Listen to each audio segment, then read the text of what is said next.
પછી લગન છે તોય કેમ તું એટલો બધો દુખી છો? બેન 7-8 વર્ષ પછી મારા લગ્ન તો છે, પણ આમ તો હું કેટલો બધો કાળો લાગુ, અને ઉપરથી આ શિયાળાનો તડકો એટલે મને ટેનિંગ થઈ ગઈ. લે ભાઈ તારી હામી તારી બેન ઊભી ને તું એવી વસ્તુમાં મૂંઝાણો કેમ કે ભાઈ મારી પાસે છે નિકોની નું 10 વાનિશ. વાવ 10 વાનિશ. પણ બેન મને તારી ઉપર વિશ્વાસ નહીં આવતો, આનથી કાંઈક સાઈડ ઇફેક્ટ છે હોય તો? એટલે પણ ભાઈ આનથી કાઈ ન થાય, લાવ આનો યુઝ કરીને બતાવું. તો ભાઈ એમાં છે ને 3 વસ્તુ આવે, એક પોલિશ ક્રીમ, પાવડર અને એક લોશન. તો સૌથી પહેલા છે ને ભાઈ આપણે પોલિશ ક્રીમ લગાડવાની છે, અને પછી આ મોટી બોટલ માંથી આ મોટી ચમચી ભરવાની છે, અને પછી આ વાટકીમાં નાખી દેવાની છે. હવે નાની ચમચીમાં પાવડર ભરવાનો છે, અને હામું હું જો કાયા આ ચમચી ત્યાં જ નાખવાની છે,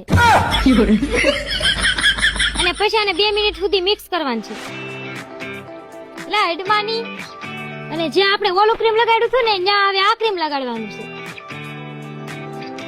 જોઈ રાખજે હો ભાઈ, જોઈ રાખજે. એટલે હા ભાઈ જોઉં છું. અને હવે છે ને ભાઈ આને 20 મિનિટ સુધી આમનામ રહેવા દેવાનું. તો હવે છે ને ભાઈ આની હવે 20 મિનિટ થઈ ગઈ છે, હવે તો આનું ખાલી રિઝલ્ટ જો. અરે વાહ બેન, આ પ્રોડક્ટ તો જોરદાર છે. હું જો તમારે ત્યાં પ્રોડક્ટ મંગાવવું હોય ને તો ફ્લિપકાર્ટ અને એમેઝોન માં અવેલેબલ છે, અને એમાંય તમને આ નો જડે ને તો કોમેન્ટ માં લખી નાખો ગધેડો, એટલે હું તમને પર્સનલી મેસેજમાં મોકલી દઈશ.